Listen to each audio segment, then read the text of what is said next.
Okay, अस्सलाम वालेकुम students. Chapter number 2 composition of forces mechanics by Q category का question number 2 हम discuss करने जा रहे हैं। क्वेश्चन क्या है हमारे पास, the greatest resultant that two forces can have is of magnitude P.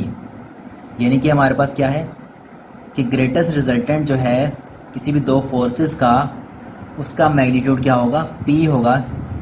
और इसके अलावा the least is of magnitude Q, it's mean कि उन्हीं दो फोर्सेस का जो लीस्ट मैग्नीट्यूड होगा वो हमारे पास क्या होगा, मैग्नीट्यूड ऑफ रिजल्टेंट हमारे पास जो लीस्ट होगा that will be equal to Q. अब शो क्या करना है हमें, show that when the act at an angle alpha, हमें साबित करना है कि जब वो एंगल अल्फा के ऊपर एक्ट करती हैं उनके बिटवीन फोर्सेस, दो फोर्सेस कौन सी हैं ये हमें बताया नहीं, हम खुद सिलेक्ट कर लेंगे। उनके बिटवीन जो एंगल है दैट इज अल्फा है। The resultant is of magnitude this. उसके बाद हमें क्या शो करना है कि ये अगर उसका ग्रेटेस्ट रिजल्टेंट का मैग्नीट्यूड है, this is the magnitude of greatest resultant and this is the magnitude of least resultant, then उनका जो मेरे पास रिजल्टेंट है क्या आएगा उन दोनों फोर्सेस का, this will be equal to square root of P square cos square alpha by 2 plus Q square sine square alpha by 2। ये मुझे साबित करना है। अब मजीद इसको समझते हैं। अब हम क्या कर लेते हैं, कंसीडर करते हैं दो फोर्सेस, क्योंकि क्वेश्चन में सिर्फ और सिर्फ उनका क्या दिया हुआ है, रिजल्टेंट का मैग्नीट्यूड दिया हुआ है, तो हमें खुद से कंसीडर करनी पड़ेगी कोई सी भी दो फोर्सेस। ठीक है student, consider two forces F1 and F2 acting at an angle alpha, then magnitude of the resultant R is given by. अच्छा भाई, कोई सी भी दो फोर्सेस कंसीडर कर लेते हैं। हमें पता है कि कोई सी भी दो फोर्सेस हों उनका रिजल्टेंट का मैग्नीट्यूड किस तरह से, क्या फॉर्मूला होता है, R is equal to square root of P1 square plus, या तो किसी भी तरह से आप डिनोट कर सकते हैं P और Q की फॉर्म में, P square plus Q square plus 2PQ cos alpha. ठीक है, ये चीज़ हम साबित कर चुके हैं प्रीवियस आर्टिकल के अंदर कि R equal to square root of P square plus Q square plus 2PQ cos alpha. ये फॉर्मूला होता है हमारे पास किसी भी दो फोर्सेस के रिजल्टेंट के मैग्नीट्यूड का। ठीक है स्टूडेंट, इसी फॉर्मूला को यूज़ करेंगे। अब मैंने अगर फोर्सेस यहाँ पर F1 और F2 लेट कर ली तो यहाँ पर किससे रिप्लेस कर देंगे इसको, F1 और F2 के साथ। अगर P1 P2 होती है यहाँ P1 P2, जो भी फोर्सेज होंगी यहाँ पर P और Q की वैल्यूज को रिप्लेस करती रहेंगी वो। So therefore resultant of magnitude या magnitude of the resultant R equal to square root of F1 square plus F2 square plus 2F1 F2 cos alpha. So this is the formula. अब इस formula के अंदर मेरे पास क्या है, greatest resultant कब होगा। ठीक है, पहले इसको डिस्कस करते हैं। पहली कंडीशन उन्होंने क्या दी, ग्रेटेस्ट रिजल्टेंट की, दूसरी कौन सी है, लीस्ट रिजल्टेंट की। ग्रेटेस्ट रिजल्टेंट कब होगा, जब मेरे पास क्या हो, कॉस अल्फा की वैल्यू क्या हो, मैक्सिमम हो। यानी कि मेरे पास एंगल की जो वैल्यू है मैक्सिमम कब होती है। अच्छा, कॉस की वैल्यू मेरे पास कहाँ से कहाँ तक लाई करती है, ये आपने पढ़ा होगा कि डोमेन और रेंज के टॉपिक के अंदर कि कॉस या ट्रिग्नोमेट्रिक फंक्शन जो कॉस है, जो साइन है, इनकी रेंज क्या होती है, -1 से लेकर 1 के बिटवीन होती है। ठीक है, अगर मैं कॉस अल्फा की बात करूँ, कॉस ऑफ अल्फा क्या करता है, -1 और 1 के बिटवीन लाई करता है। ठीक है स्टूडेंट, तो कॉस की वैल्यू -1 हो सकती है मैक्सिमम, या मिनिमम, या मैक्सिमम क्या हो सकती है, 1 हो सकती है। अब वो किन एंगल के ऊपर होती है उसको हम डिस्कस कर लेते हैं। तो for greatest resultant put maximum value of cos alpha, कब होती है हमारे पास कॉस अल्फा की मैक्सिमम वैल्यू 1 होती है एट अल्फा इक्वल टू किसके ऊपर, 0 के ऊपर। ठीक है स्टूडेंट, अल्फा 0 के ऊपर हमारे पास कॉस की मैक्सिमम वैल्यू आती है दैट इज इक्वल टू 1। तो ग्रेटेस्ट के लिए हम वो पुट कर देंगे, तो हमारे पास ये क्या हो जाएगा, तो ग्रेटेस्ट रिजल्टेंट के लिए हम क्या कर देंगे, cos alpha equal to 1 put कर देंगे। तो कॉस अल्फा की जगह पर हम इक्वेशन नंबर 1 के अंदर यहाँ पर 1 पुट कर देंगे, बिकॉज हमारे पास मैक्सिमम वैल्यू क्या हो सकती है कॉस अल्फा की, 1 हो सकती है, और मिनिमम क्या हो सकती है, -1 हो सकती है। और वो एंगल क्या होता है, अल्फा इक्वल टू 0 के ऊपर हमारे पास कॉस की वैल्यू मैक्सिमम होती है। सो देयरफॉर, और इसके अलावा में क्या गिवन है, greatest resultant is of magnitude P। So therefore R की आप क्या पुट कर सकते हैं, P। So P equal to square root of F1 square plus F2 square plus 2F1 F2 cos alpha की जगह पे क्या आ जाएगा, 1 आ जाएगा। So therefore P equal to square root of, यहाँ पर क्या हो जाएगा, F1 स्क्वायर, मतलब कि हमारे पास फॉर्मूला बन रहा है यहाँ पर A square plus B square plus 2AB that will be equal to A plus B का होल स्क्वायर।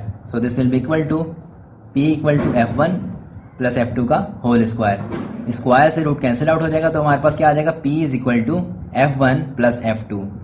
इसको हम इक्वेशन नंबर 2 का नाम दे देते हैं। अब हम लगाते हैं इसके ऊपर सेकंड कंडीशन। सेकंड कंडीशन कौन सी है, ग्रेटेस्ट के बाद लीस्ट, ठीक है। लीस्ट रिजल्टेंट क्या है, उसकी मैग्नीट्यूड हमारे पास क्या है, Q है, और हमारे पास कॉस की मिनिमम वैल्यू का वो क्या होगी हमारे पास -1 होगी, ठीक है। तो ये चीज़ हम कंडीशन लगा देते हैं, इसमें पुट कर देते हैं। So this will be equal to, now the least for least resultant put minimum value of cos alpha क्या होती है, -1 होती है, at alpha equal to pi, alpha is equal to pi के ऊपर in cos pi equal to -1 होता है, ठीक है स्टूडेंट। और ये हमारे पास कॉस की मिनिमम वैल्यू होती है, रेंज ऑफ कॉस थीटा होती है हमारे पास कॉस अल्फा। और इसके अलावा हमें क्वेश्चन में क्या गिवन है, रिजल्टेंट की मैग्नीट्यूड हमें R जो है उसको Q से रिप्रेजेंट किया गया है, ठीक है। सो देयरफॉर इक्वेशन 1 क्या बन जाएगी, Q equal to square root of F1 square plus F2 square plus 2 F1 F2, और यहाँ पर मेरे पास क्या आ जाएगा, -1 आ जाएगा कॉस अल्फा की जगह पर। So therefore Q is equal to square root of F1 minus F2 का होल स्क्वायर। यहाँ पर क्या हो जाएगा, आपके पास फॉर्मूला क्लोज हो जाएगा, जैसे सिमिलरली हमने प्रीवियस इक्वेशन में हमने किया था। So therefore a plus B minus 2ab, ठीक है, ये यहाँ पर फॉर्मूला हो जाएगा a square plus B square minus 2ab का फॉर्मूला, ठीक है, बिकॉज ये प्लस -1 है, यहाँ पर क्या हो जाएगा, प्लस माइनस माइनस हो जाएगा। So therefore F1 minus F2 का whole square. Now Q is equal to square से root cancel out F1 minus F2। So this is my equation number 3। अब मुझे क्या कर लेना है, अब जो मुझे प्रूव करना है that is R is equal to square root of some terms. अब वो टर्म्स किस तरह से प्रूव हो रही है, उसमें क्या आ रहा है मेरे पास, अगर मैं देखता हूँ उसके अंदर क्वेश्चन में मुझे क्या गिवन है, उनमें F1 F2 नहीं आ रहा, सिर्फ और सिर्फ P और Q की फॉर्म आ रही है, ठीक है स्टूडेंट। तो इस तरह आप देख सकते हैं यहाँ पर क्वेश्चन में मेरे पास क्या है, ये मुझे प्रूव करना है, ठीक है स्टूडेंट। तो क्वेश्चन के मुताबिक यहाँ पर कहीं F1 F2 की वैल्यूज नहीं नजर आ रही होगी आपको। सो देयरफॉर मैं क्या करूँगा, F1 और F2 की वैल्यूज को P और Q की फॉर्म में निकाल लूंगा और वहाँ पर पुट कर दूंगा इस फॉर्मूला के अंदर, यहाँ पर F1 F2 की जगह पर, और ये मेरा जो रिजल्टेंट मैग्नीट्यूड है ये चीज़ प्रूव हो जाएगी मेरी। तो therefore to find the values of F1 F2, हम इनको किसी भी तरह से दो इक्वेशन को सॉल्व कर सकते हैं F1 F2 की वैल्यू निकालने के लिए।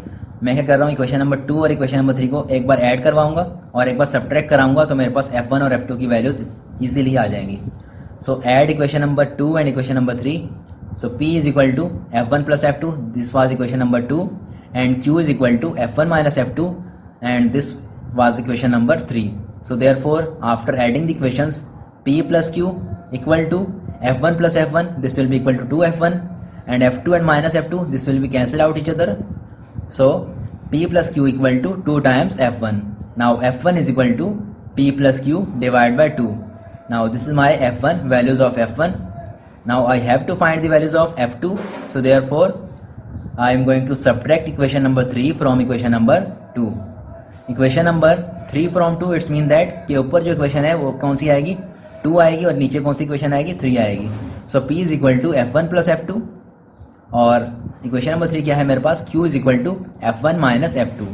नाउ हमें पता है कि जब हम सब्ट्रैक्ट लगाते हैं तो क्या होता है, हमारे पास जो साइन है वो क्या हो जाते हैं, कन्वर्ट हो जाते हैं, चेंज हो जाते हैं। तो प्लस माइनस, एंड ये प्लस का तो ये माइनस हो जाएगा, एंड ये माइनस का प्लस का हो जाएगा। तो क्या हो जाएगा, P minus Q is equal to F1 और ये माइनस का F1 आपस में कैंसिल आउट, F2 और ये प्लस का F2, ये बन जाएगा 2 times F2। Now F2 is equal to P minus Q divide by 2। अब मेरे पास F1 की वैल्यू भी आ गई है, F2 की वैल्यू भी आ गई है, इसको मैं उठाकर इक्वेशन नंबर 1 में पुट करूंगा, तो वहां से मेरे पास जो फॉर्मूला मुझे प्रूव करना है that will be proved. Now substitute the values of F1 and F2 in equation number 1। Equation number 1 क्या थी मेरे पास, R इज इक्वल टू, आपको दिखा देते हैं इक्वेशन नंबर 1 क्या थी। So this was my equation number 1। यहाँ पर F1 की वैल्यू मैंने फाइंड कर ली, F2 की वैल्यू फाइंड कर ली, उठाकर यहाँ पुट कर दूंगा, तो मेरे पास जो फॉर्मूला मुझे प्रूव करना है वो मैं प्रूव कर दूंगा,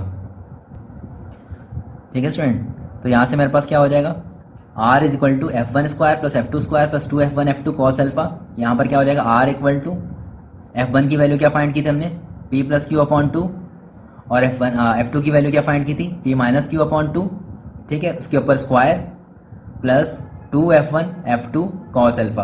तो यहाँ पर हमने सारी की सारी वैल्यूज जो हैं अभी हमने फाइंड की थी, उठाकर वो पुट कर दी। ठीक है स्टूडेंट, f1 की वैल्यू एंड f2 की वैल्यूज। सो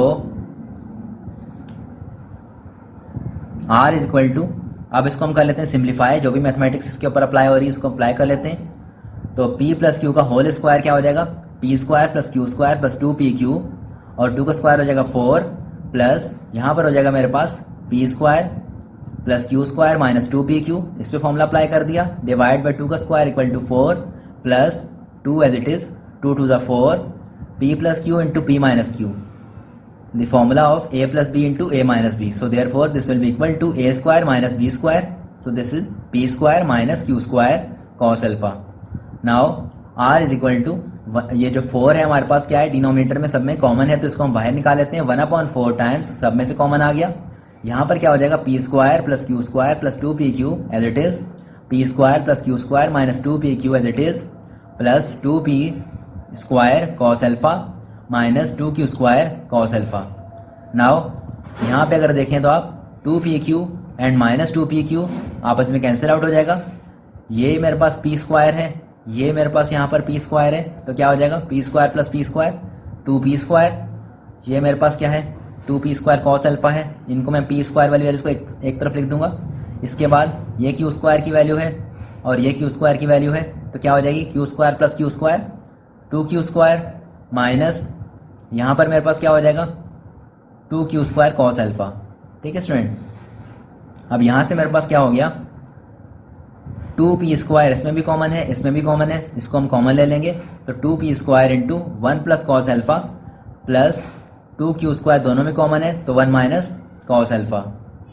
अब यहाँ पे मेरे पास क्या हो जाएगा, इसको मजीद सिंप्लीफाई करेंगे, तो 2p square as it is 1 plus cos alpha की वैल्यू किसके बराबर होती है, हमने फॉर्मूला पढ़ा था ट्रिग्नोमेट्री के अंदर कि 1 plus cos 2 theta equal to 2 times cos square theta.